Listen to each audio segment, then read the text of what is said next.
ताकि अगर हम साइंस में कोई भी क्वेश्चन देखें तो हमारा वो क्वेश्चन बन जाए।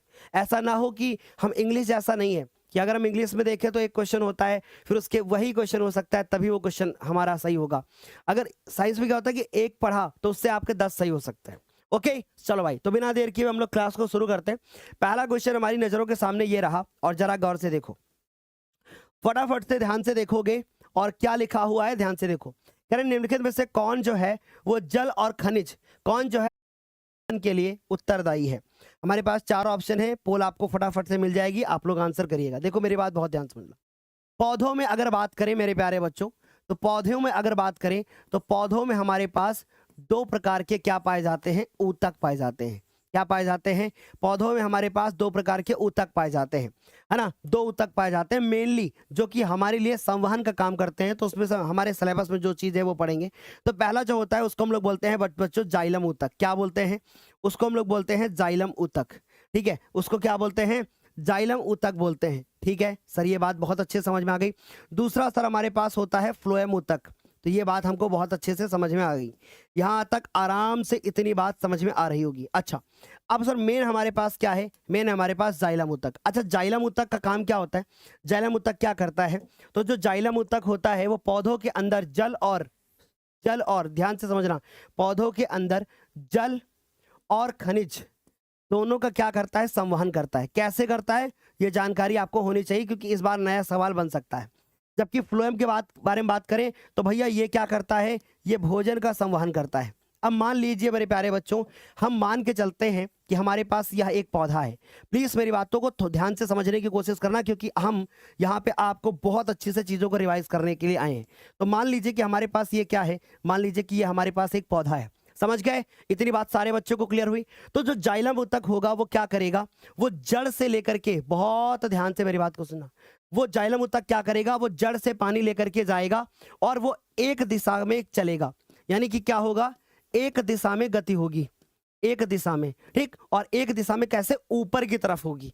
यानी जो जाइलम ऊतक होता है वो जो पानी लेकर के जाता है, जल और खनिज का संवहन करता है, वो नीचे से ऊपर की तरफ लेकर के जाता है। ठीक, तो ये क्या होता है? एक दिशा में ऊपर जाएगा। ये बात सारे बच्चों को समझ में आ रही? इतनी बात, एक दिशा में क्या होगा? संवहन करेगा। कौन? जाइलम। ये कौन करेगा? जाइलम करेगा। जबकि फ्लोएम क्या होता है? ये फ्लोएम क्या होता है? फ्लोएम दोनों तरह से क्या करेगा? संवहन करेगा। जैसे पत्तियों ने भोजन बनाया, तो अब पत्ती भोजन बनाएगी तो उसको जड़ में भी तो भेजना है। यानी ये वाला संवहन सर ऐसे भी हो सकता है ना, ऐसे नीचे की तरफ गति भी हो सकती है और ऊपर की तरफ भी गति हो सकती है। यानी कि जो हमारा फ्लोएम होता है, फ्लोएम ये जो ऊतक होता है, इसमें जो गति हमारे पास देखने को हमको मिलेगी, यानी कि भोजन को जो है वो नीचे से ऊपर और ऊपर से नीचे दोनों तरफ लेकर के जा सकता है। तो यहां तक सवाल बना। अब हमसे क्या पूछा था? जल और खनिज। तो सर जा से जाइलम हमारा करेक्ट आंसर हो जाएगा। और फल और बीज, इनके लिए यानी कह रहे हैं कि संवहन के लिए, तो संवहन के लिए फल और बीज उत्तरदायी नहीं होते हैं। क्या ये बात सारे बच्चों को क्लियर हुई?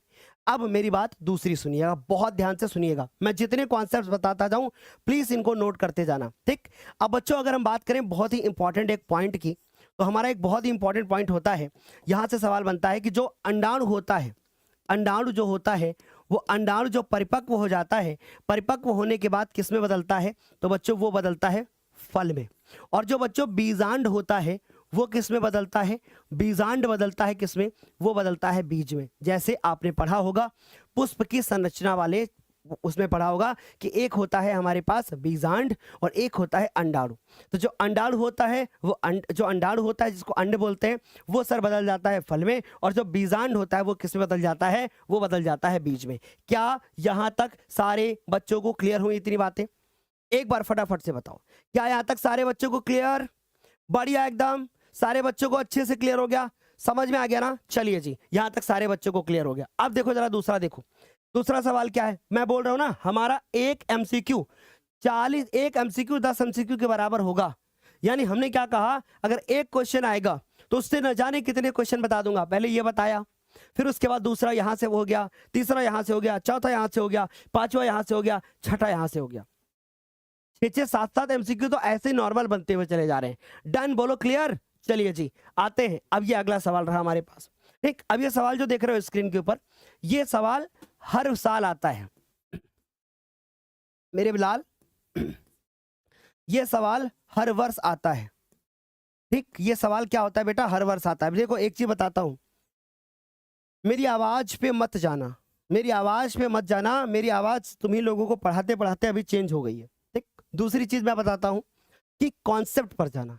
पहले ये चीज सोचना कि सर एक सवाल से कितने सवाल बता रहे हैं, पहले ये सोचना कि हमारे लिए कितना इंपॉर्टेंट है, फिर ये सोचना कि आज सर का जन्मदिन भी है लेकिन फिर भी हम लोगों के लिए दिन रात मेहनत कर रहे हैं, दिन रात मेहनत कर रहे हैं इसलिए कि हमें कुछ करना है अपनी लाइफ में, है ना, हमें कुछ बच्चों का रिजल्ट चाहिए। तो देखो जरा एक सवाल क्या है, कह रहे हैं जिंक चूर्ण पर, अगर जिंक चूर्ण के ऊपर तनु सल्फ्यूरिक अम्ल डालते हैं तो कौन सी गैस निकलती है। पहले देखो जरा ध्यान से, अब सबसे पहले कॉन्सेप्ट देख लो क्योंकि यहां से कम 5-6 क्वेश्चन बनने वाले हैं।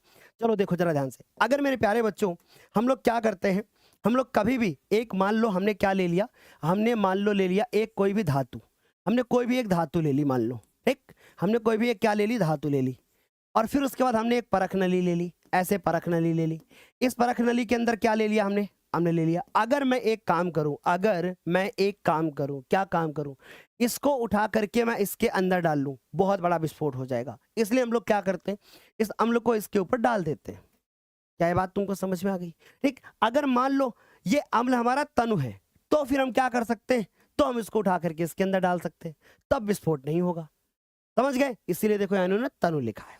क्लियर हो गई तेरी बात। अच्छा दूसरी चीज, अब जैसे हम धातु को इसके अंदर डालेंगे इससे एक गैस निकलेगी, ऐसे ऐसे ऐसे ऐसे ऐसे ऐसे ऐसे ऐसे एक गैस निकलेगी, बुदबुदाहट करते हुए।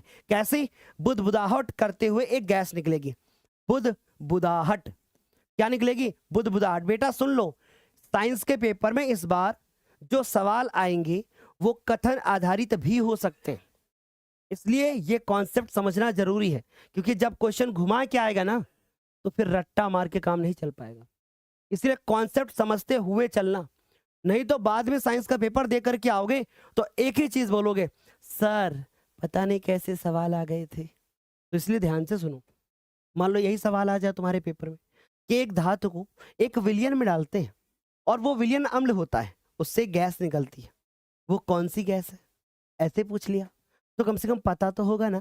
तो बच्चों हम तुरंत बताएंगे कि इससे एक गैस निकलती है, और ये गैस कौन सी होती है, ये हमारी H2 गैस होती है, जिसको हम हाइड्रोजन गैस बोलते हैं। अच्छा अब एक सवाल आता है कि अगर इस H2 गैस के पास हम एक जलती हुई मोमबत्ती ले जाएं तो क्या होगा जी।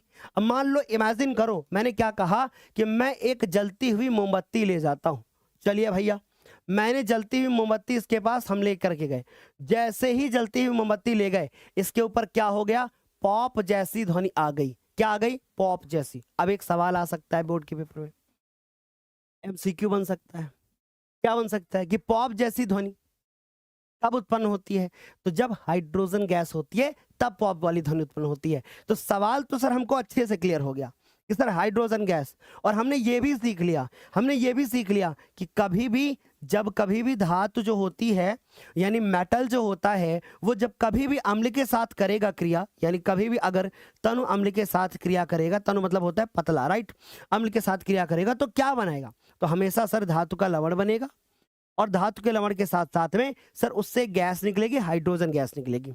ये बात सारे बच्चों को दिल और दिमाग में एकदम फिट होनी चाहिए। चलिए जी यहां तक समझ में आया। अब मेरी बात फिर सुन लो, मैंने कहा ना एकदम जितने सवाल लाया हूं इतने सवालों के बाद आपको ये रियलाइज होगा सर एकदम घोल घोल के पिला रहे हैं, समझ गए। देखो अगर कभी भी एरो ऊपर की तरफ बन जाए ऐसे, और एरो अगर नीचे की तरफ बन जाए ऐसे, तो जो एरो ऊपर की तरफ, ऐसा सवाल आ सकता है कि अगर तीर का निशान ऊपर है इसका मतलब क्या है, यह बता रहा है गैस को, अगर तीर का निशान नीचे है तो ये बताता है अवक्षेप को, यानी ये कोई गाढ़ा पदार्थ होता है, समझ गए। अगर तीर का निशान हमारा ऐसे बन जाए तो यह अभिक्रिया कैसी कहलाती है, उत्क्रमणीय कहलाती है, रिवर्सिबल रिएक्शन, उत्क्रमणीय, समझ गए, उत्क्रमणीय। तो उत्क्रमणीय अभिक्रिया के लिए ये तीर का निशान दोनों तरफ होता है मेरे लाल। अब मुझे बताओ क्या इतनी बात तुम लोगों को समझ में आ गई। एक बार जरा क्या इस सेशन को दबा के एकदम लाइक और शेयर कर सकते हो क्या जल्दी बताओ, क्या तुम एक बार दबा के लाइक और शेयर कर सकते हो क्या, एक बार फटाफट से बताओ। सर मेरा कल एंथ्रोपोलॉजी का यानी ह्यूमन साइंस का पेपर है, मेरा ड्राइंग का नहीं है, इसकी जगह मैं क्या करूं, अच्छा एक काम करो ना बेटा, पहले जो चीज तुम्हारा पेपर है उसको तैयार करो, टेंशन मत लो। बोलो क्या यहाँ तक सारे बच्चों को समझ में आ गई बात? यहाँ तक सारे बच्चों को क्लियर जी? बढ़िया, बहुत बढ़िया, बहुत बढ़िया सन, तो यहाँ तक समझ में आ गया। चलो अब आंसर तो हो गया। अब हमारे पास अगला सवाल आया, क्या आया? फुफ्फुसी कोशिकाएं पाई जाती हैं, फुफ्फुसी कोशिकाएं पाई जाती हैं। देखो मेरी बात बहुत ध्यान समझना, जब कभी भी तुम्हारे दिल और दिमाग में कोई एक शब्द आ जाए और वो शब्द क्या हो? फुफ्फुस, तो फुफ्फुस से याद रखना क्या? फुफ्फुस से याद रखना फेफड़ा। क्या याद रखोगे? फुफ्फुस से याद रखोगे फेफड़ा। अब बताओ, हमसे कह रहा है फुफ्फुसी कोशिकाएं पाई जाती हैं, और फुफ्फुस का मतलब क्या होता है? फेफड़ा होता है। तो भैया क्या स्टोमेटा में पाई जाएंगी? अब ये स्टोमेटा क्या होता है? इसको हिंदी भाषा में कहते हैं रंध्र। तो इसमें रंध्र कोशिकाएं पाई जाती हैं जो कि खुलती हैं और बंद होती हैं, है ना? समझ गए? वो खुलती हैं और बंद होती हैं। यकृत में ना भैया, यकृत में हमारी यकृत वाली पाई जाएंगी, उसमें फुफ्फुस वाली क्यों होंगी? खत्म। गुर्दे में, गुर्दे में तो सर कांड पाया जाता है। तो सर हमारे पास क्या आया? फेफड़े में हमारा करेक्ट आंसर हो जाएगा। क्या जी यहां तक समझ में आया? एक बार फटाफट से बताओ। सर सब्जेक्टिव लगता है बेटा, तुम देर में जुड़े हुए हो, है ना? देर में जुड़े हुए हो। मैंने शुरुआत में बताया है सब कुछ कि आज की इस क्लास में मैं क्या क्या कराने वाला हूं। इसके बाद सब्जेक्टिव ही होगा।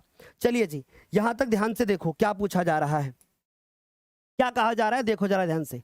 हमसे बोला जा रहा है बच्चों कि चित्र में दो सर्वसम प्रिज्मों पर, मैं इस बात को ओपनली बोल सकता हूं कि कल जब तुम बोर्ड के पेपर में जाओगे, क्यों मामा जी सही कहे, बता दिया जाए? मामा जी बता दिया जाए क्या? बता दे मामा? चलो भाई, आज मामा को पकड़ के लाए, बगल में बिठा के रखे। हमने कहा मामा कहीं और कुछ ना बता दें, इसलिए हमने कहा मामा जो बताना हमको चुपचाप बताना। मामा जी कह रहे हैं कि ये सवाल तुम्हारे 2026 के एक सेट में रखा है। मामा सेट नंबर बता दो। मामा जी सेट नंबर नहीं बताओगे? मामा कह रहे हैं जेल थोड़ी ना जाना है। ठीक है, तो भैया याद रखना 2026 में 824 से स्टार्ट है। लो मामा जी ने कह दिया कि 824 से स्टार्ट है। अरे मामा जी को तो तुम गोली मारो, किधर लाओ, मैं ही तुमसे कह दूं कि ये सवाल आएगा तो आएगा ना मामा जी? बताओ आएगा ना मामा जी? बिल्कुल आएगा। तो भैया ये ऐसे सवाल आएगा। अब ये सवाल क्या कह रहा है, पहले ध्यान से देखो। ये सवाल कह रहा है कि तुम्हारे पास एक प्रिज्म है, इस प्रकार से तुम्हारे पास क्या है, इस प्रकार से तुम्हारे पास एक प्रिज्म है। मान लो ये सवाल क्या कह रहा है, ये कह रहा है कि तुम्हारे पास एक प्रिज्म है, इस तरीके से प्रिज्म है ऐसे, ठीक। फिर उसके बाद एक प्रिज्म तुम्हारे पास और भी है, एक ये एक ये। अब दोनों प्रिज्म इस प्रकार से है कि एक ऐसे है, इस तरीके से बना है, एक ऐसे बना है। हमसे बोला जा रहा है कि अगर इस प्रिज्म से एक कोई प्रकाश की किरण जा रही है और इस पे जाकर के दूसरे पे निकल रही है ऐसे, मतलब दो सर्वसम प्रिज्मों पर श्वेत प्रकाश की किरण आपतित होती है, ठीक है। फिर कह रहे हैं संयोजन में, यानी इस संयोजन से जो एक निर्गत प्रकाश की किरण होगी वो कैसी होगी, यानी अगर ऐसे प्रकार की किरण होगी। तो प्लीज मेरी बात को ध्यान से समझना, गलत मत करना। बोल दिया सर बच्चों को? तो चलिए